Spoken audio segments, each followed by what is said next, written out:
Hello and welcome. So we've got a load of stuff to talk to, even though crypto's been a bit dull actually this month, which yeah, it's been a bit surprising, but there's still things going on which is quite interesting, and there's things that I'm thinking about. I know there's things that Exodus is thinking about, but before we get into it, let's find out how Exodus has been. How you doing, Exodus? I'm doing good, normal. Looks like we have a little Bitcoin crash today. That's nothing we haven't seen before. How you doing? Yeah, not too bad. A lot of that is the stuff that's going on over in Iran at the minute, which we're not a political show, so we won't get too much into that. But yeah, it looks like we're probably in for a week of going downwards a little bit. I suspect oil's going to go through the roof apparently. But yeah, no, I'm not too bad. No, like I said, we're already kicking this off. Right, we're 20 people tuned in and ready to go. Now, Exodus has just brought some really cool news to the stage. So I'm going to put the stage on. I'm going to let Exodus explain what's going on here. But I think a lot of our viewers will be ridiculously excited about this. So let me just switch the stage over and let's talk about this. Yeah, so they're making some progress on adding Monero to Bison Wallet for, atomic swaps between other coins, including stable coins. Um, and from what I understand, this is still using the external wallet type. I'm not exactly sure if they're going to choose another way to do this. Maybe they'll choose how Cake Wallet does it, where you can just sync from an external server, uh, an external node to get your wallet up and running. So that I think that's still up in the air, and it's kind of one of those things where you're choosing your level of decentralization. Do you want to run your own node, or do you want to look at someone else's? But I think it's really cool to see this progress being made, and to know that this is going to come, and Decred's going to tap into the world's largest privacy coin, and I think their community is going to be more receptive towards Bison Wallet and atomic swaps more so than any other project other than Decred. So I think this is a really good development, and I'm happy to see them making progress on this. Yeah, absolutely. We've talked about the Monero ecosystem coming to Bison Wallet for a long time in DCR decks, and so many of Decred users they pretty much hold three coins from what I can see, and that's Decred, Monero, and Bitcoin. So it makes absolutely sense to kind of have that on the platform. I don't necessarily mind the direction that they're taking with putting a full node up there first. I think for most people that want to do this properly and run um, market makers and things like that, probably the full node is the way to go. But for us people that just want to go in and kind of just swap casually, we really do need that kind of that cake wallet approach where we can connect to an RPC rather than having to download and maintain. I think they noticed something like 200 or 300 gigabytes now, so it's quite a substantial download to maintain. Whereas their kind of RPC model is a lot more streamlined, and certainly the cake wallet guys seem to have that down and nailed. But I think a lot of people will be interested in seeing Monero come to Bison Wallet, and I believe they've already done a few test swaps, which is quite interesting to see if it works. So yeah, it looks like it's coming out. I suspect we're still a little ways away, but it's nice to see that the kind of wallet's there. And even if we get a release where it's just the wallet, I think a lot of people will appreciate that as well. So yeah, thanks for bringing that to our attention, Nexus. I think that's exciting stuff. Yeah, I really hope they can find a workaround, because a Monero full node as of recently is around, I think, 240 gigabytes, and then the prune node is around 90. So it's quite large, and probably takes a good minute to sync that. Um, you know, we're quite lucky with Decred, how the DCRD full node is. I think it's what, only like 8 gigabytes still, despite being out for over 8 years. Uh, in most other projects, it is not like that. It's not quick to sync. It's quite large. So really hoping they find a solution that is one where that makes getting a Monero wallet attractive to people.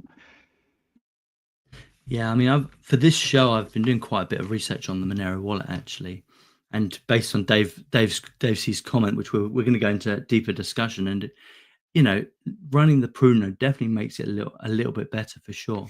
Like I say, where you are only downloading um, one one third of the blockchain, rather than having to download the full blockchain. Whereas, and I think Decred is, the full node is about 14 to 16 gig, if I remember rightly. It is growing. It's growing at about 1 gig a year, which is quite interesting. So yeah, it's getting there, isn't it? I mean, we're approaching 10 years old in February, and to have a really efficient blockchain that's still in its infancy in terms of how many gigabytes it is, being a 14 to 16 gigabyte platform is still remarkably incredible, I think. Right, let's change this one back over. So hold on, I still haven't worked out how to do this properly. So what I'm going to do is I'm going to just briefly bring up Dave C's comment. So for anyone that didn't read this, it's well worth a read. It's well worth going into. And he hit some really nice points. And the good thing about listening to people like Dave C and seeing what they have to say is he really kind of shares a lot of the technical insights. And I like the way that he's so unbiased with his information. And for you guys that want to read this, I've actually posted the comment in the YouTube chat. I don't know if it's come through on Twitter or not, but if you want to read that, that's where it is. I've also put it at the top of my profile on Twitter as well. But he really does go into some really nice kind of information regarding both Decred and Monero. And for us people that kind of maybe not as technical, well, definitely not as technical as Dave C. I mean, to have it broken down in this way is absolutely incredible. And he literally goes into most things.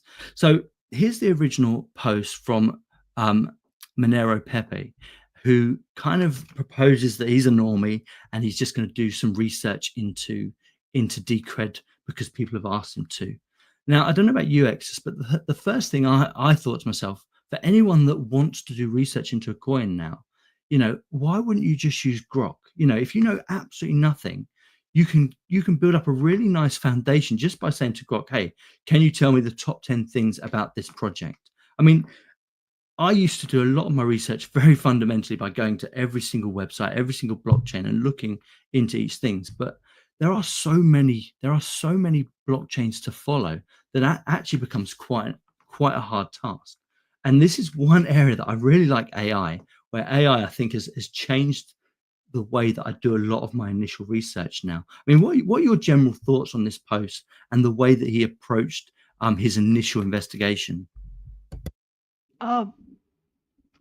My general take was maybe he did use some form of AI to do this, but he asked the AI to be really kind of harsh with its review, because I don't know, it didn't come off as super genuine to me. But I think he got a lot wrong, and I was really happy for Dave to kind of come in and correct a lot. And really, his post was educational even for me. And I think if you scroll down to what Dave kind of said, one thing I found really intriguing was how he spoke of Decred's privacy in his view almost being equal to Monero's, because the general idea is that Monero privacy amazing, Decred it's opt-in, so it's not great.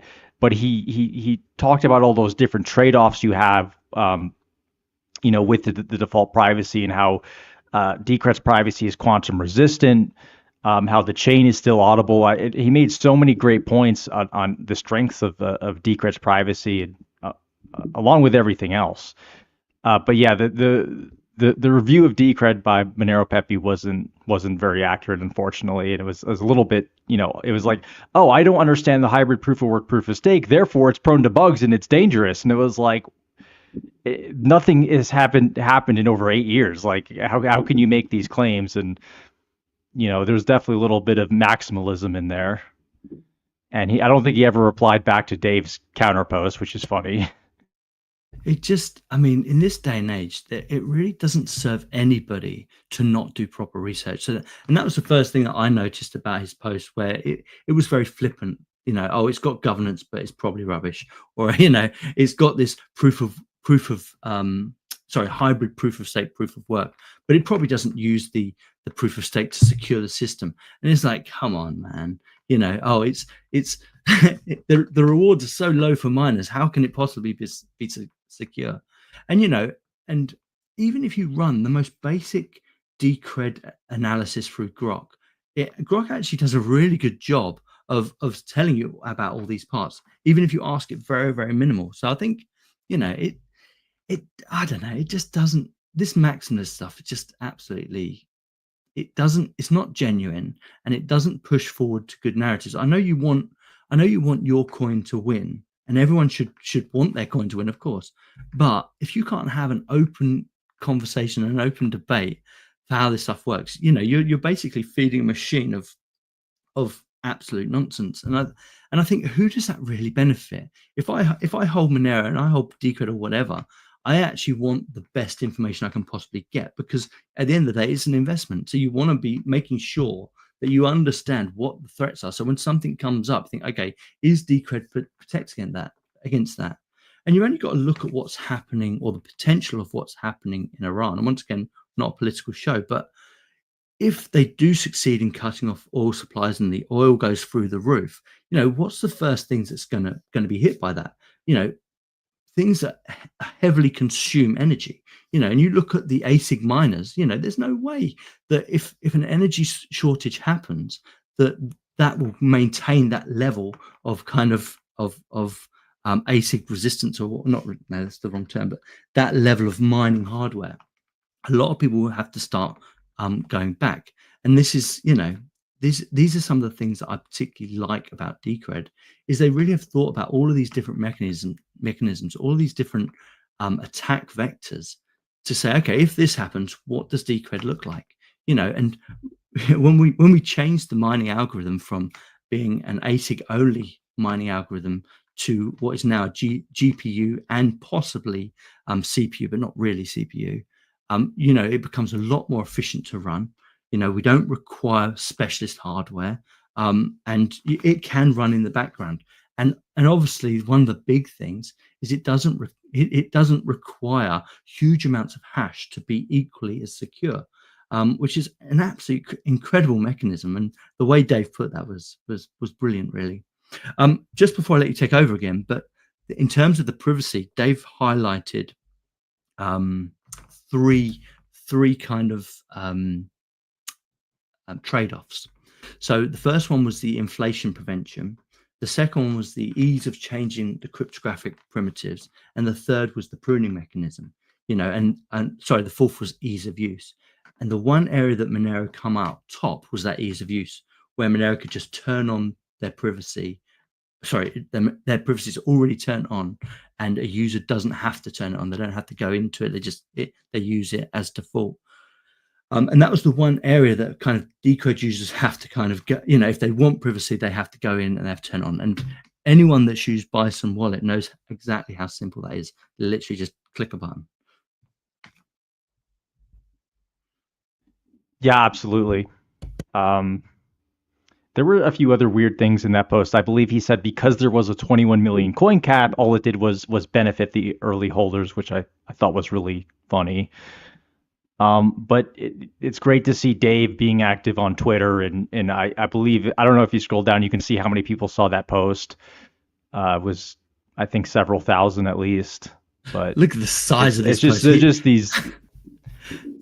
these kind of old school truth bombs, because Dave used to be quite active on Reddit. People would ask a question and they would kind of do something similar, where they would make like a false presumption about Decred, and he would come in and completely derail them with math and facts, and it was just like, whoa, okay, blown out. But that's awesome to see. It's like, maybe Dave should take a break from DCRD work and just like post on Twitter.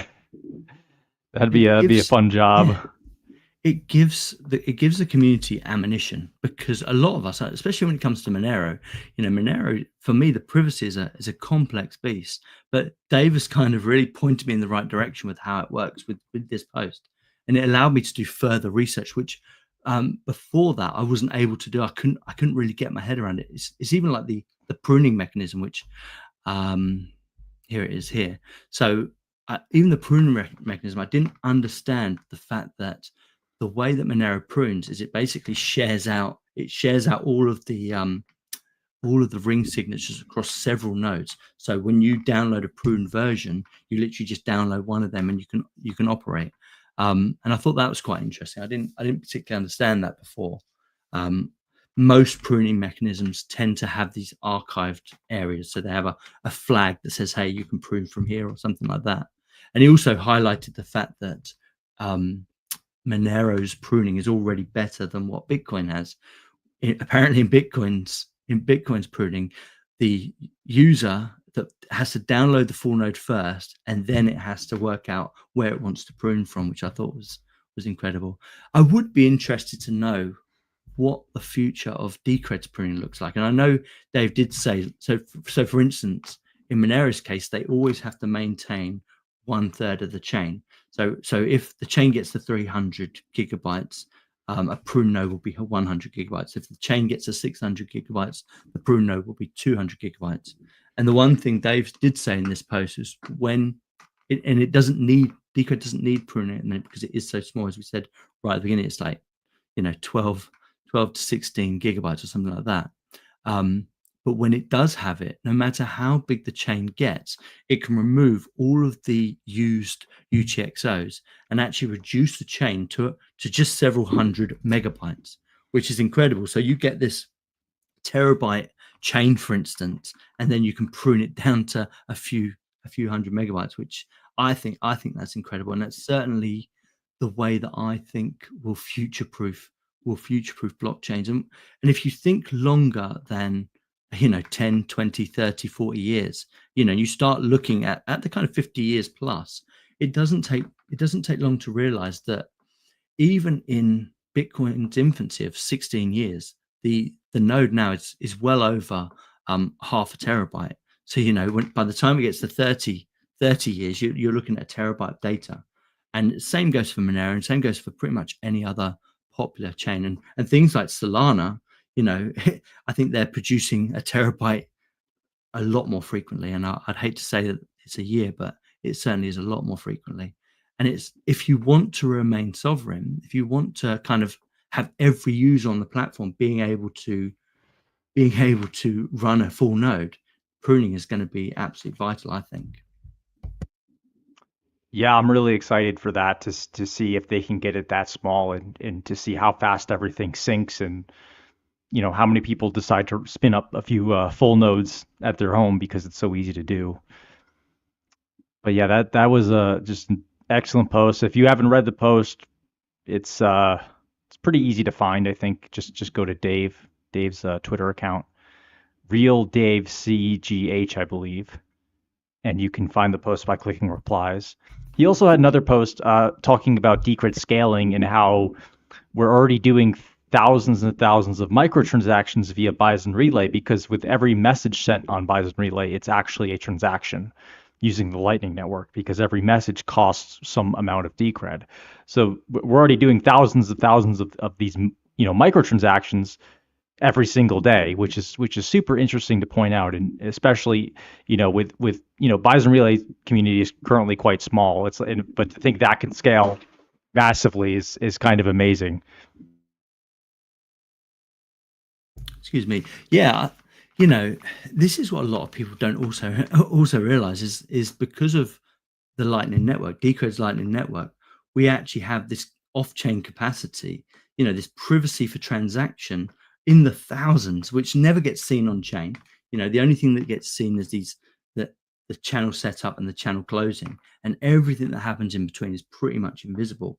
But when you look at Bison Relay, I mean, not so much last few weeks, it's been quite quiet over on Bison Relay, but more often than not, you will see quite a few group chat posts. You'll see quite a few individual posts. You'll see some of the news feeds as well. And even we've got the AI now. And this week, I don't know if you saw it, but I generated a video using AI bot, which was okay. I mean, I haven't really got my head around how to generate videos on an AI yet, but it's quite interesting. But all of that stuff is off chain. It's not adding to the bloat of Decred. And yeah, literally thousands of microtransactions that cost users practically nothing. And it's absolutely incredible. One other point I wanted to make, and specifically towards the Monero, and I reluctantly call them trolls, but there are certain members of the Monero community that definitely troll Decred people. And some of the arguments I've seen generally revolve around three things. One is Monero's privacy. The second is the transaction count. They always say to me, "Oh, but yeah, we've got loads more transactions, loads more activity happening." And the third, which eludes me now, what was the third thing that they always kind of troll me with? But I'd say it was fair launch. Yeah, they always say about their fair launch compared to Decred's launch. In my opinion, I think Decred had a pretty decent launch. Yeah, it wasn't the Bitcoin fair launch, if you like. But even when you point out that Satoshi managed to mine 1 million coins before anyone else gets involved, I think having a fair launch is pretty difficult. But one thing that I always say back to the Monero guys is, yeah, you had this perfect fair launch. There's no ifs or buts. Monero's launch was pretty impeccable, but they've got this tail end thing going on, which is going to impact the fairness of the protocol a lot more than a fair launch, I think. But yeah, those were just my 3 points on that one. If I digressed anyway. What are Yeah, your they thoughts? also don't like the concept of voting and governance because people hear the word governance and they're like, oh, that's really bad. And I guess maybe even something like the treasury they don't like. I don't know. There's a lot of things they don't like, but that's fine. They can have their own opinions. Decred's doing something very differently. It's approaching uh, this kind of cypherpunk vision very differently than Monero. So the concept of the DAO. And speaking of that vision, hopefully we see Aaron's proposal soon. Uh, for those curious, he did have another child, so he's been preoccupied in dealing with that. But he said the proposal will be coming soon, and I think that's going to be a really exciting event for the Decred community to see how what direction they want to go in.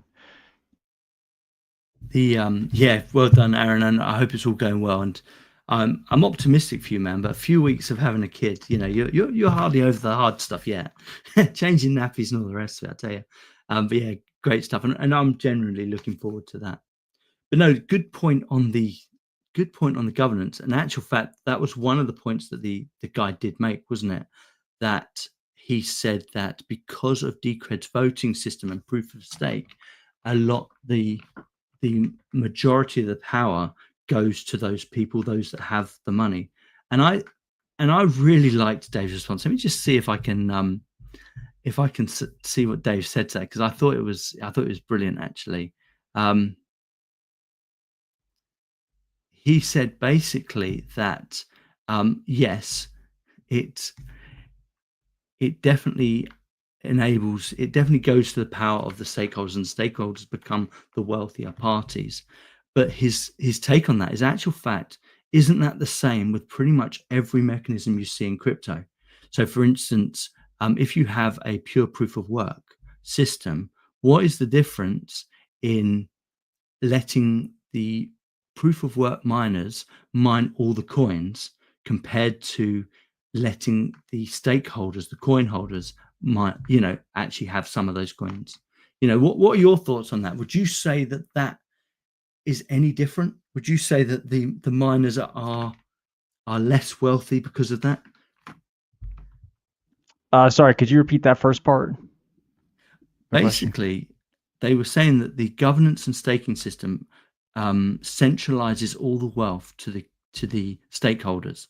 So basically, when new coins come out, because stakeholders can validate the blocks and they can vote and all the rest of it, they basically get some of these new coins. And at the moment, if you're a Decred holder, and remember Decred is 21 million coins maximum supply, at the moment you're getting, for every time a ticket votes, you're getting approximately 1 Decred, 1.3 Decred, I think it is. Well, it's all And that, about skin in the game and being a long term holder and believing in the project. So if you've been staking your Decred since the beginning and you really believe in this idea, I don't see why you shouldn't be rewarded for securing the network, being a part of the governance process. I think that's all very valid.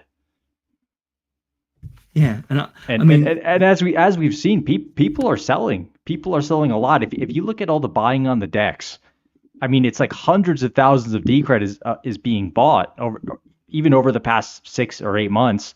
people are selling their Decred, so it's not all just being staked and hoarded. If you think Decred's being hoarded, you're wrong. Like a lot is being sold, and I think it's going to reach a point where there is that supply shock because obviously only so much can be sold.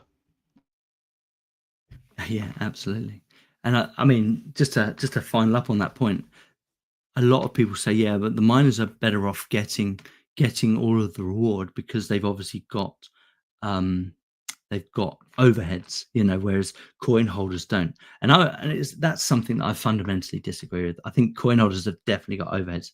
If you've taken the risk to hold the coin, and you are sat there watching it go down month after month, you're definitely just as responsible. You're definitely just as um, volatile as a miner would be.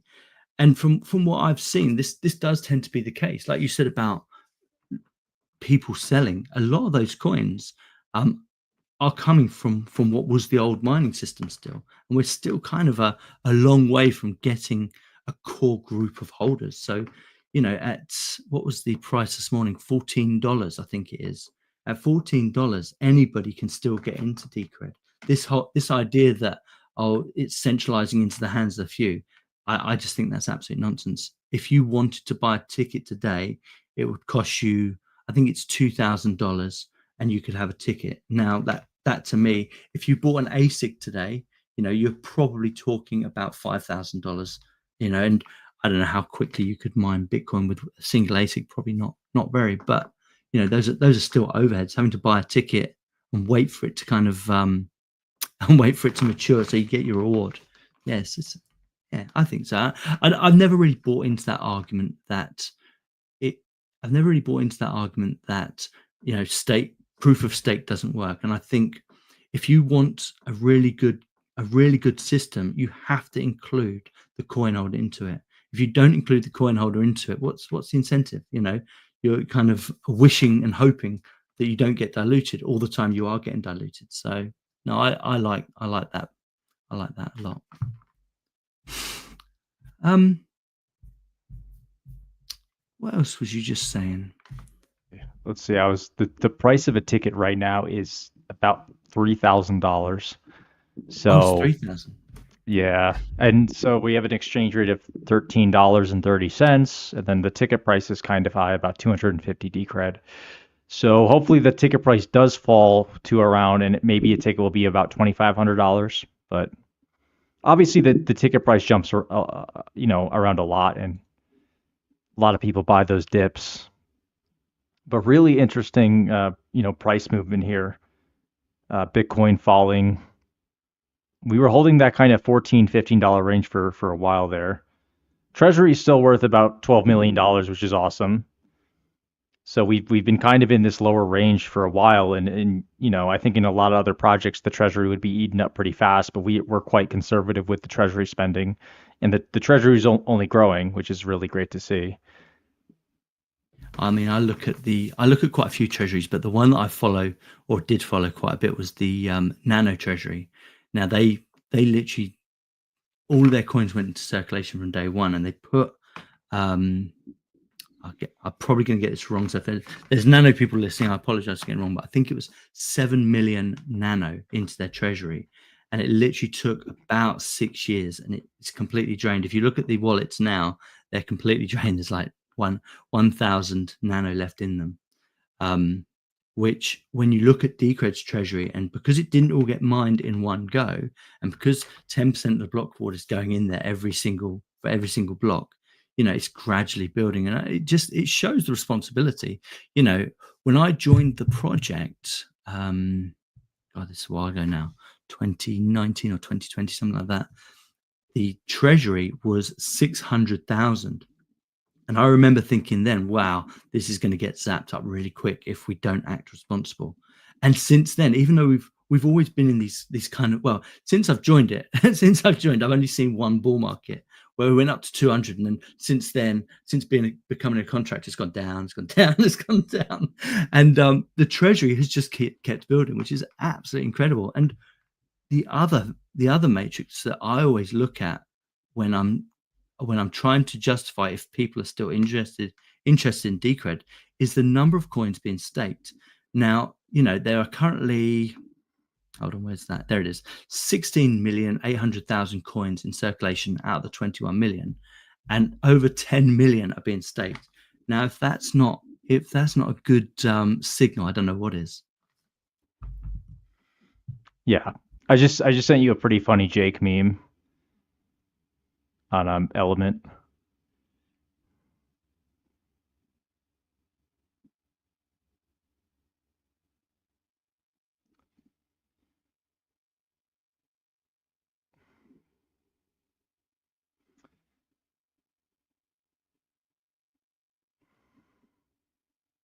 You're muted.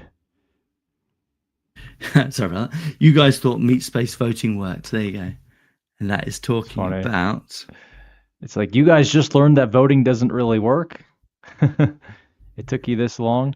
I think this is something Jake has talked about in the past, how you ultimately we should be voting directly on issues rather than electing some bureaucrat who kind of does whatever they want once they're in power or office. And this is, obviously what's going on. We're not going to be political here, but what's going on with the Iran conflict is very upsetting to many people, and it's very divisive, and it's going to be interesting to see how this develops. But it certainly makes an argument for real on-chain voting where your vote actually matters and counts. And that's something we can, attest to with Decred. It works. It's worked for 8 years. You get a real vote for only $3,000. Yeah. Well, when you look at Decred system, and I know I've said this many times, but it's absolutely incredible how it works. And the idea that, if you put this into local government, for instance, and the idea that a local government in England, at least, they get people's council tax. So we pay something like £200 a month in council tax. That goes to local government for all kinds of services, which accumulates over the year for a pot. And that pot obviously it becomes quite substantial, but you never get to see, outside of what they outline that goes to the police, the fire department, ambulances and things like that. Outside of that, they never outline actually what's being spent on what. And if you brought the Decred system in that said, hey, we're going to charge you £2 million for this road to be fixed, and I don't know if you're the same over there, but our roads are pretty terrible at the minute. There are potholes everywhere. They take an absolute age to do anything, and the roads are pretty terrible. But if they put up a proposal, hey, we're going to spend £2 million on this, who wants it? And then if it was successful, for instance, and then for it to kind of be, okay, they do the work, they validate it online, boom, yeah, the work got done, let's pay it. You would get out of these scenarios where the work just doesn't get done, or the expenses go well overboard. More often than not, if a contractor takes on some work in this country, the price of that work doubles almost instantly. So that they don't have the incentive to come in on par. They always quote lower and then go over.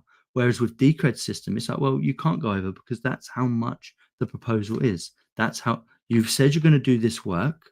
You said the money that you want. You said how long it's going to take. You either do it and get paid, or you don't do it and you don't get paid, and somebody else takes on the contract. And when you think about that, a lot of problems could be solved, especially in local infrastructure. And I can't really specify for anything else, but in local infrastructure, a lot of things could be solved just by having a Decred-esque kind of system. I think Decred really, really hit the nail on the head with this stuff. Yeah, Decred spending, despite having kind of this developer tax, is incredibly frugal. And like I said, the treasury is actually growing. The Decred protocol is not in debt like most world governments. They're not in some sort of massive debt, and I think that's really great to see. And they're working on some really interesting things. Off the top of my head, the Bison wallet DEX, the AI bots on Bison Relay, all continuously improving the protocol, looking for bugs, fixing bugs. What else have we got going on? Where the Bison Relay Lightning Network, I think, is one of the best. Yeah. They're working on Cake Wallet. They're working on BTC Pay Server. Yeah. Just to interject, you talk about debt, and that's the great thing about the Decred system is it doesn't work from a debt model. It works from what you actually have, what you actually have in there. If the money isn't in the treasury, guess what? You don't get paid. It really is as simple as that. And I don't know about you, but that to me is how I would run. That's how I'd run my family household and my family spending.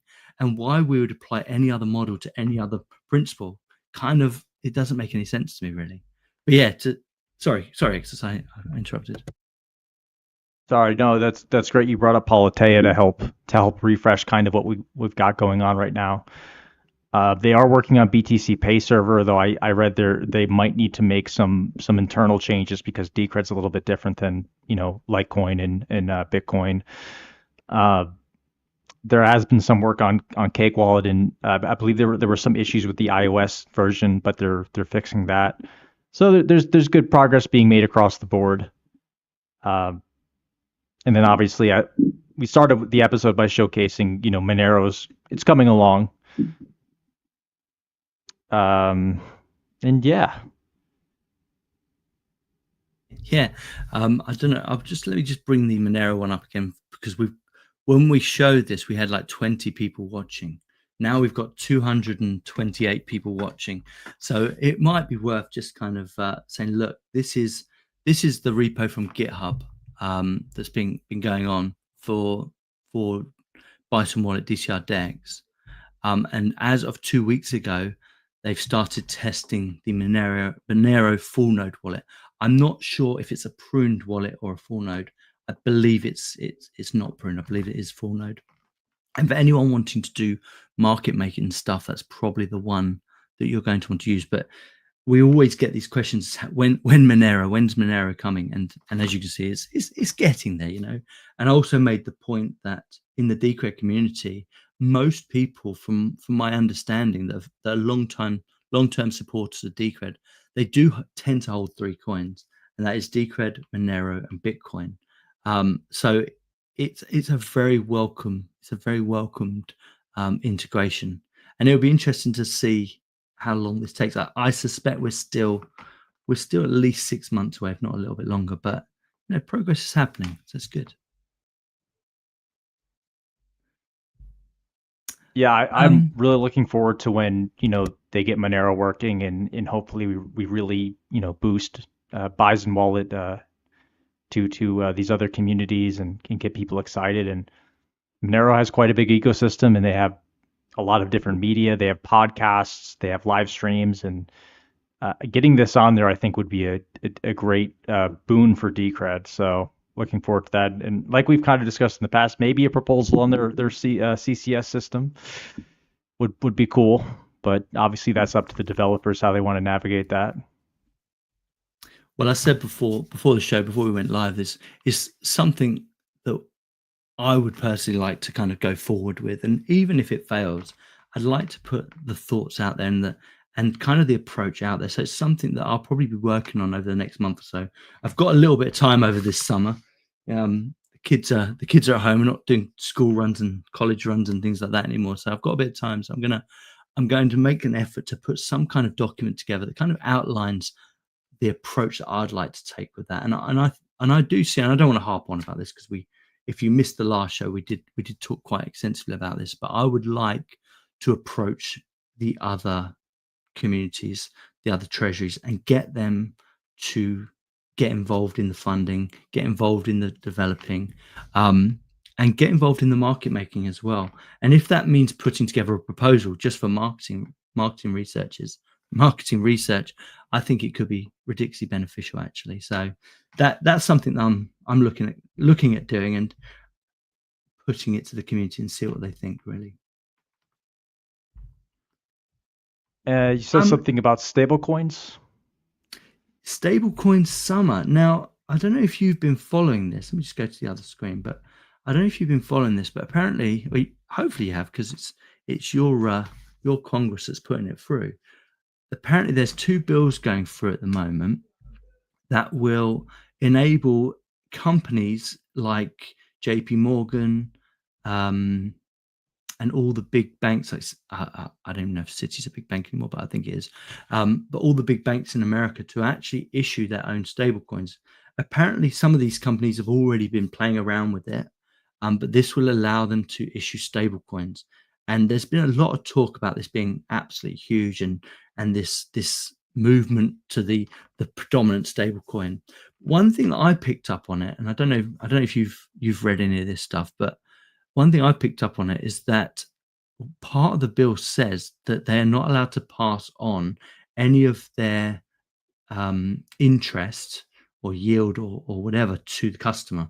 So, which I thought was quite interesting, because if anyone does stable coins on Binance or Coinbase at the moment, you can actually get yield of something like 4%, which is all right if you want to go down that route.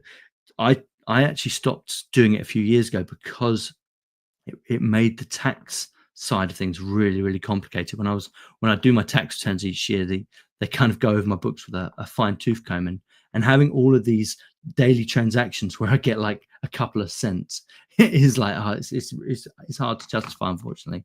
But certainly in a non-custodial wallet where you're not kind of, you don't have a transaction occurring every day, could be quite interesting. But have you heard anything about that? Do you know what's going on with this?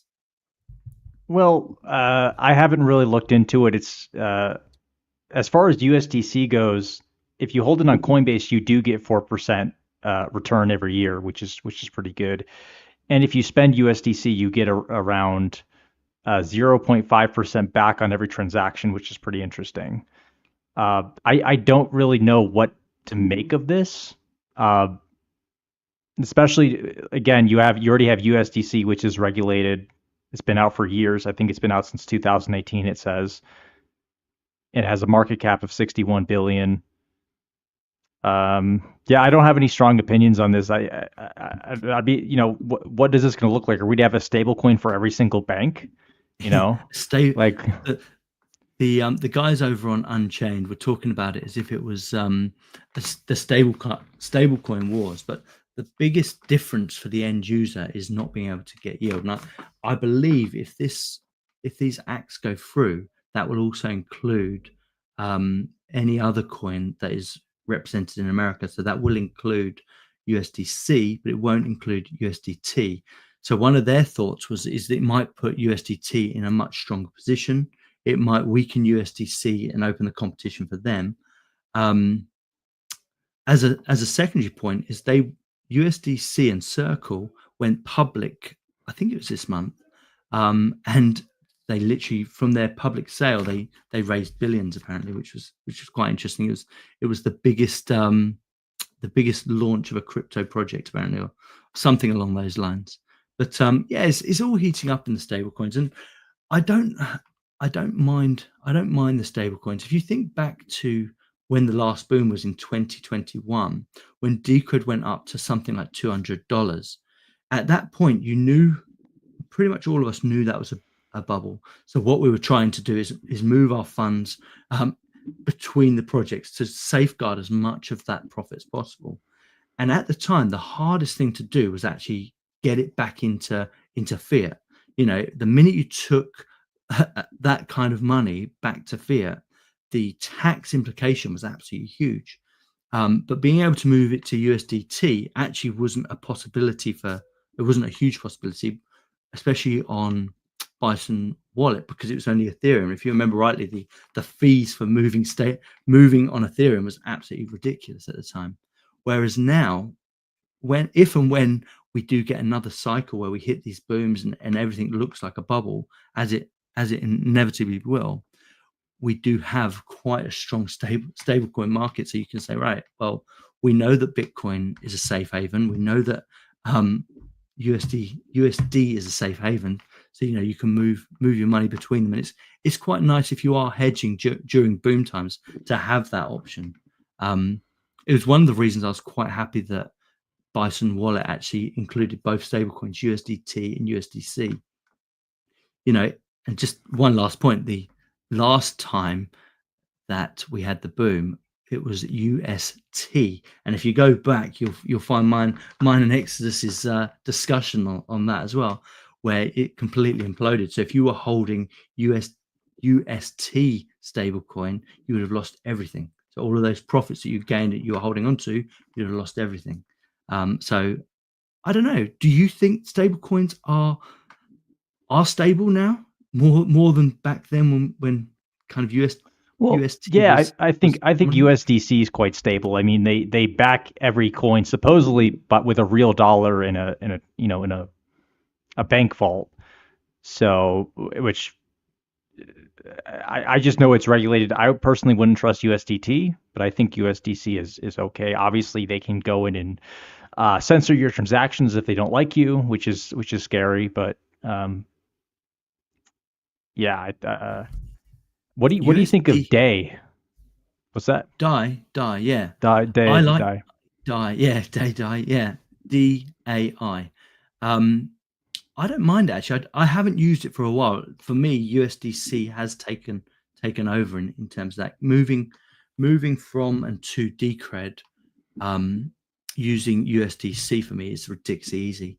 You know, Coinbase, Bison Wallet, and it's ridiculously easy. It's not been easy lately. I mean, the markets for the markets on Bison Wallet are a bit thin at the minute, so that's something else we got to look at. But it's just generally it's easier, it's cheaper, and it's ridiculous. Have you done a USDC base transaction? No, I would That like to is, see. It's good. yeah, it's really good, really fast. Getting from Coinbase to Bison, well, to it's not Bison. What do I use? Um, I can't I even would think like how to I do see it now. base on Bison Wallet. That'd Yeah, be an interesting development. but it literally takes about 12 seconds. Whereas if you do the same transaction to Coinbase from Bison Wallet, it takes like 15 minutes. Um, yeah, but yeah, base is it's looking okay. I think I'd like to see it. I liked what we were talking about um, a few shows ago, where they were trying to integrate all of the USDC networks, so it forms one,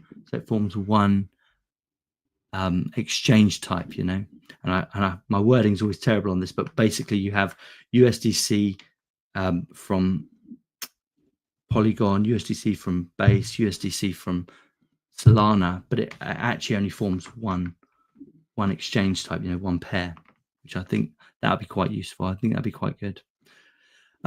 What are your thoughts on Solana? Do you think that'll be the platform of choice, or do you think it'll be Polygon or Base?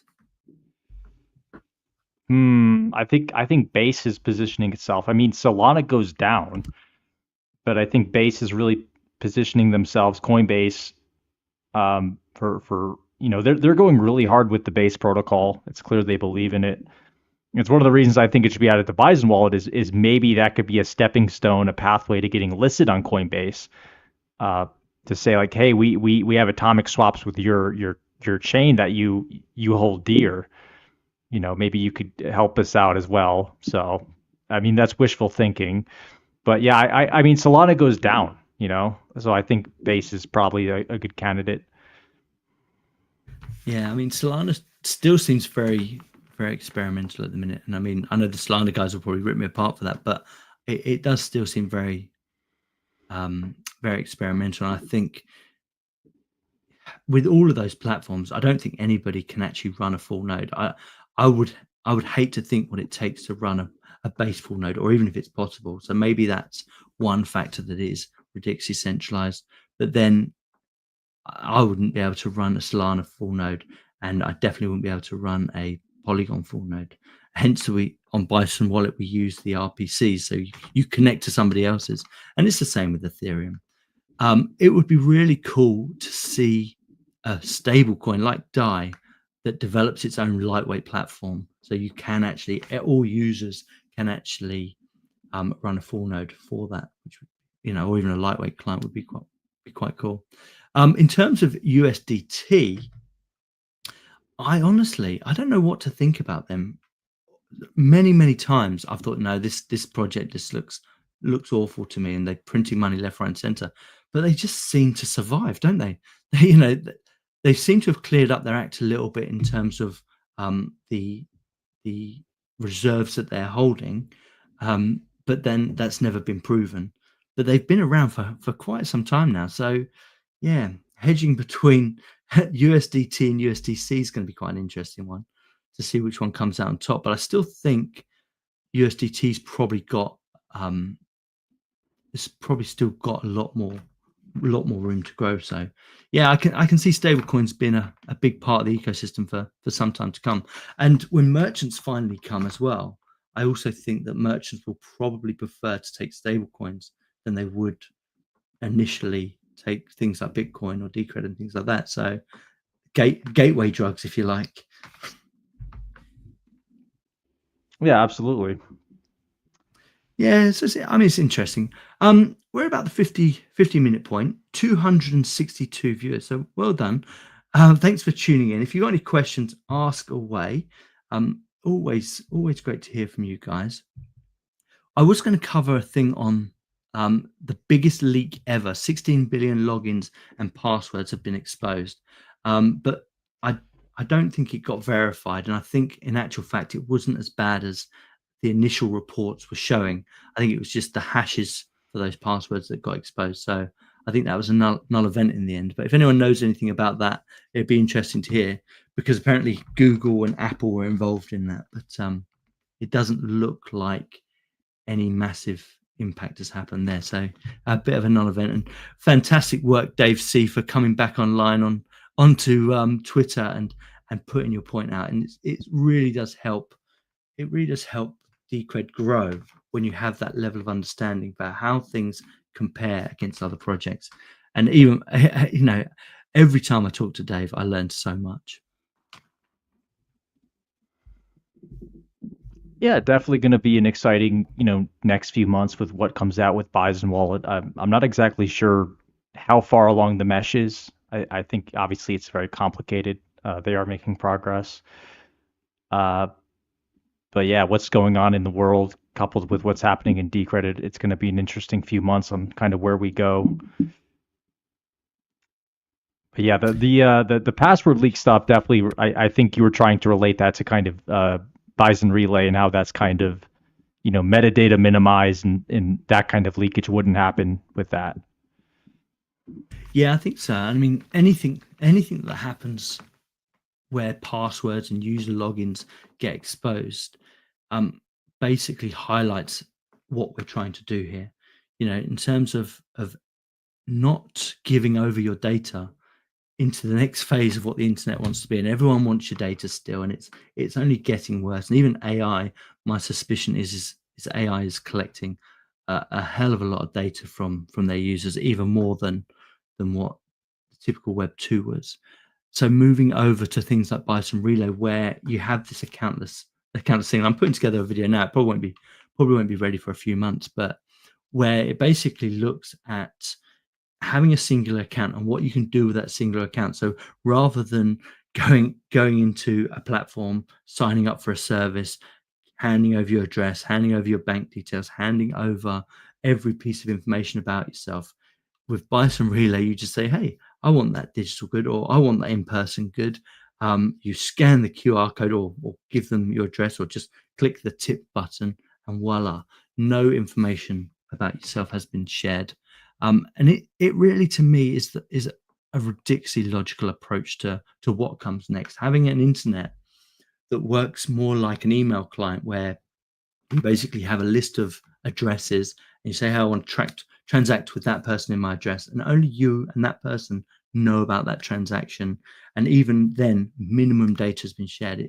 It's incredible. And for anyone that's listening to this show that hasn't used Bison Relay yet, you really should get onto it. I've been testing out. Sorry, I moved on too quickly, but that was my train of thought with that one. But I've been testing out the new version. Have you tried it yet? No, I've not got my hands on it, but it sounds interesting. Well, one of the things that I know that Tivra was asking for is they've now got an invoice form. So when you, and for many people don't know this, but our governance services are moving over to Bison Relay. So we've got two. We've got the contract management system, and we've got Politea. And eventually, the aim is to have both of those services in Bison Relay. And obviously, CMS no longer exists as a website, and eventually, Politea will be a read-only website. And that's what they're trying to get done at the moment, where you've got web pages. So in terms of CMS, what you used to have is a form that you could fill in. So you put your your invoicing lines in, and then you submit it to go to the treasury spend. And that's now kind of coming forward on Bison Relay, where you've got that same form available. And it's looking really good. There's still loads to iron out, but it's looking really cool. Did you try out the voice chat? I'm working with the developers at the minute. I won't say which ones, but to actually get it working for Mac, it's all there. So I can press the record button, and it will record something, but it doesn't actually capture at the minute for me. So that they're just trying to sort that. Apparently, it's a permissions issue on Mac. There's also you can now also send images as comments, but when I do that, I get the white screen of death. So I think that's also another issue that they're trying to fix. But I've also turned on my RPC settings so that when the next version of Pong comes out and when next version of Bison Relay gets released, we will be playing Pong. It's been a long time in the making, but we will be playing Pong. It's going to be amazing, and I'm really looking forward to doing that. But yeah, it's looking really cool. It's one of the areas that they've massively improved, and I won't share it because I've got a few things going on, but one of the areas that they massively improved is the content management area, manage content area. So now if you click on the download button, you actually see a list of all of the things that you've bought, all of the things you've downloaded from people in a massive list, and you can actually just press the open button or remove it. And it's the same for your shared area now. When you go into the shared area, you can actually see what you're sharing with people. And a lot of work has gone on there. That needed a lot of work. Actually, it didn't work properly for me. I had items that I was trying to share or trying to download that just weren't showing up, and it was being a bit finicky. But now that's all pretty much sorted, and it's looking really slick. So you can now share. So if you want to sell a PDF, for instance, or if you want to sell anything, you can now share it as a downloadable document for a fee. So you can assign a fee to it and everything. It's incredible, actually. Very, very easy. You can even select the group or the users that you want to share it with. When the new version comes out, I'll do another video just to show everyone how it's working. Sorry, Exitus, you look like you're fatigued, man. I've gone on and on and on. But yeah, that was basically it. Yeah. Anything else you want to talk about before we close this out? No, that's everything for me. Yeah, it'd be nice to get some people on. Maybe we'll have a talk with some developers next time, or some other community members. It'd be nice to get somebody else on to get their thoughts as well. But as always, it's been an absolute pleasure.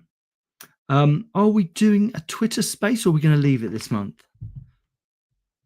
Yeah, I think we can try again. Maybe in about a week we can try Twitter Space. Maybe do a giveaway, cake wallet giveaway. I think that'd draw people. Well, I can't do the weekend coming, but the following weekend could work for me.